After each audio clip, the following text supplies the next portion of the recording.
अक्सर देखा है कि किस तरह चुनावों के वक्त केंद्रीय जांच एजेंसियां काफी एक्टिव हो जाती है और विपक्ष के नेताओं पर अपना शिकंजा कसना शुरू कर देती है। विपक्ष लगातार मोदी सरकार पर केंद्रीय जांच एजेंसियों को अपने एटीएम की तरह इस्तेमाल करने का आरोप लगाता आ रहा है, लेकिन अब सुप्रीम कोर्ट ने भी इस बात पर मुहर लगा दी है। चीफ जस्टिस ऑफ इंडिया यानी सीजेआई एनवी रमन्ना ने सीबीआई को खरी खरी सुनाई है और सरकार के इशारों पर काम बंद करने को कहा है। लोकतंत्र में जांच एजेंसियों की भूमिका और जिम्मेदारी विषय पर लेक्चर के दौरान चीफ जस्टिस ने कहा कि सीबीआई ने अपनी क्रेडिबिलिटी को खो दी है। सीबीआई को फिर से पब्लिक ट्रस्ट हासिल करने पर ध्यान देना चाहिए।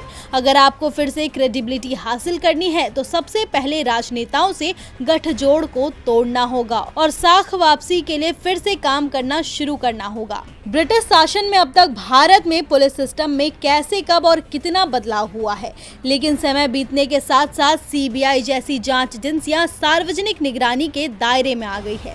भ्रष्टाचार के आरोपों के कारण पुलिस की छवि को गहरा धक्का लगा है। अक्सर पुलिस अधिकारी हमारे पास याचिका लेकर आते हैं, ये शिकायत करने की आम चुनावों के बाद सरकार बदलने के बाद नई सरकारें उन्हें परेशान करती है।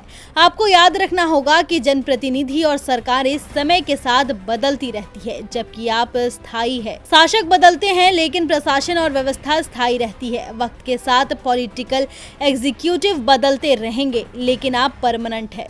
सीजीआई ने एजेंसियों को नसीहत देते हुए साफ कहा है कि सरकारें बदलती रहेंगी लेकिन एजेंसियां परमानेंट है। लोगों का भरोसा एजेंसियों के ऊपर से उठ गया है क्योंकि एजेंसियां अब सरकार की गुलाम बनती जा रही है।